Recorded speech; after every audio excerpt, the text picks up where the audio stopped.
आपल्यासोबत राष्ट्रीय ओबीसी महासंघाचे राष्ट्रीय अध्यक्ष बबनराव तायवाडे सर आहेत। सर, काय सांगाल, ज्या प्रकारे मनोज जरांगे आता मुंबईकडे कूच करणाऱ्याचं त्याने आव्हान सुद्धा केलेलं आहे, आमच्या मागण्या पूर्ण झाल्या पाहिजेत अशा प्रकारे ते म्हणत आहेत। कुठल्याही कार्यकर्त्यांनी, मराठा कार्यकर्त्यांनी दगडफेक करू नये, कसं आक्रमक होऊ नये असं ते म्हणत आहेत।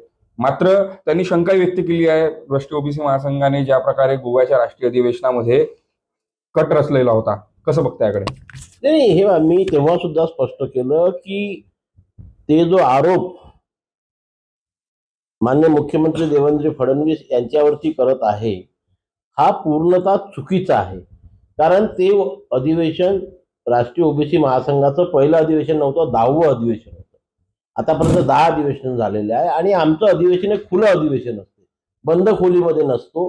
कट हा नेहमी बंद खोलीमध्ये रचला जातो, असा याच्यामध्ये रचला जात नाही। आणि आपण लाईव्ह बघू शकता, सर्व मीडियाने लाईव्ह दाखवलेलं आहे आमचं अधिवेशन। त्याच्यामुळे ते पूर्णतः चुकीचं बोलतायत।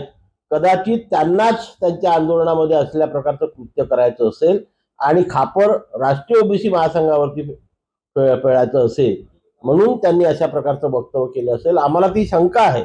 आणि म्हणून आपल्या मार्फत मी या महाराष्ट्रातील पोलीस यंत्रणेला आवाहन करू इच्छितो की त्यांच्या प्रत्येक ऍक्टिव्हिटीकडे त्यांनी लक्ष ठेवावं आणि कोण कसं प्रकारचं कृत्य करत आहेत याची दखल घ्यावी, जेणेकरून माननीय मुख्यमंत्र्यावरती किंवा राष्ट्रीय ओबीसी महासंघावरती कोणताही आरोप ते लावू शकणार नाही। आम्ही शांत आहोत, आम्ही काही विरोध करून नाही राहिलो, काही करून नाही राहिलो। कारण त्यांना त्यांची मागणी मांडायचा पूर्ण स्वातंत्र्य अधिकार आहे, त्यांनी आपली मागणी सरकारकडे मांडावी। आम्ही आमची मागणी सरकारकडे मांडतो, जी मागणी संविधानाच्या चौकटीमध्ये बसते आणि न्यायालयाच्या चौकटीमध्ये बसते, नक्कीच सरकार ते पूर्ण करत असते।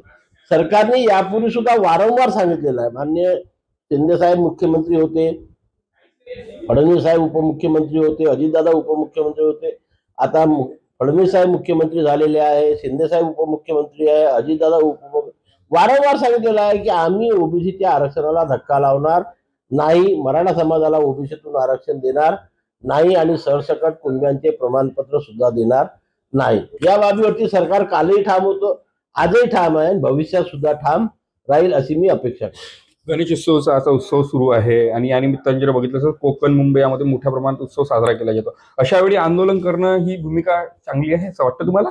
बिलकुल चुकीची भूमिका आहे। चुकीची भूमिका आहे की जेव्हा महाराष्ट्रातील प्रत्येक घर, प्रत्येक नागरिक हा श्रद्धेने गणपतीची स्थापना आपल्या घरी करतो आणि 10 दिवस त्यांच्या सेवेमध्ये असतो। मुंबई, पुणे, कोकण या भागामध्ये कोणाकडे 1 दिवसाचा गणपती असतो, कोणाकडे 1.5 दिवसाचा असतो, कोणाकडे 2 दिवसाचा, 3 दिवसाचा, असे वेगवेगळ्या प्रकारच्या गणपतीची त्या ठिकाणी स्थापना होत असते आणि त्याचं विसर्जन होत असते। आणि म्हणून दररोज लाखो काय करोडो लोक गणपतीच्या विसर्जनाच्या याच्यामध्ये उत्साहामध्ये तिथे भाग घेत असतात। आणि अशा वेळेस तिथे जाऊन अशा प्रकारचं आंदोलन करणे म्हणजे उद्या काही झालं तर त्या लोकांच्या श्रद्धेमध्ये व्यत्यय निर्माण करणं होईल, त्यांच्या कार्यक्रमामध्ये व्यत्यय निर्माण करण्यासारखं होईल आणि अनुचित प्रकार घडला तर मग मुख्यमंत्री आणि राष्ट्रीय ओबीसी महासंघ या दोघांनाही बदनाम करण्याचा प्रयत्न त्यांच्या मार्फत होऊ शकते। म्हणून मी आपल्याला सांगितलं की पोलीस यंत्रणेने याच्याकरता सज्ज राहावं आणि त्यांच्या प्रत्येक ऍक्टिव्हिटीकडे लक्ष ठेवावं। राष्ट्रीय ओबीसी महासंघ शांत आहे। मुख्यमंत्री यांना एकेरी भाषेचे प्रयोग करतात, त्यांना शिवी पण दिली, पण ते म्हणतात की मी जर शिवी दिली असेल तर मी मागे घेतो। कसं बघताय? पहिले बोलायचं आणि मग मागे घ्यायचं, याला काही अर्थ नाही। तुम्ही एकाच माणसाला मागच्या 2 वर्षापासून सतत टार्गेट करत आहात। कुणाला? मुख्यमंत्र्यांनी टार्गेट केलं? देवेंद्र फडणवीस साहेबांना। उपमुख्यमंत्री एकनाथ शिंदे, अजित पवार यांना टार्गेट कधीच नाही बोलले का कधी कुणाच्या विरोधात एक शब्द? की देवेंद्र फडणवीस हे उपमुख्यमंत्री होते मागच्या वेळेस, तेव्हा फक्त देवेंद्र फडणवीस होऊ देत नाही, ते एकटेच दोषी। आता ते मुख्यमंत्री झाले, ते एकटेच होऊ। अरे बाबा, तुमचेच किती आमदार आणि किती मंत्री तुमच्या पाठीशी उभे आहेत, ते म्हणतात की नाही आमच्या मराठा समाजाला ओबीसीतून आरक्षण द्या। ही भूमिका जर घेत असतील सर्व आमदार आणि मुख्यमंत्री विरोध करत असेल तर मी हे समजू शकतो।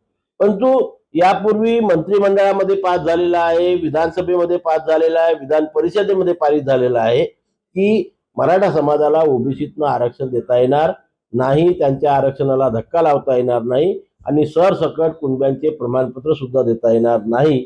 हे सर्व सभागृहामध्ये पारित झालेलं आहे आणि म्हणून त्यांना 10% अतिरिक्त आरक्षण सरकारने दिलेलं आहे. गायकवाड राज्य मागासवर्गीय आयोगाचे गायकवाड साहेबांना अध्यक्ष केलं होतं. 3 निवृत्त न्यायमूर्तींची समिती बसवली होती अभ्यास करण्याकरता की यांच्या मागणी आपण कशा प्रकारे पूर्ण करू शकतो.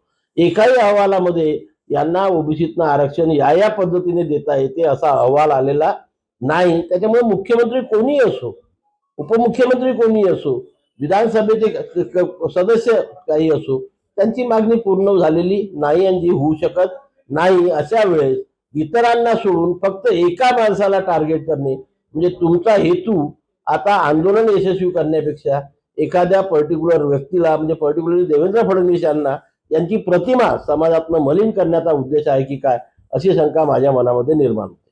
हे होते आपल्यासोबत राष्ट्रीय ओबीसी महासंघाचे अध्यक्ष बबनराव तायवाडे सर. तेजस मोतुरे, जय महाराष्ट्र न्यूज, नागपूर.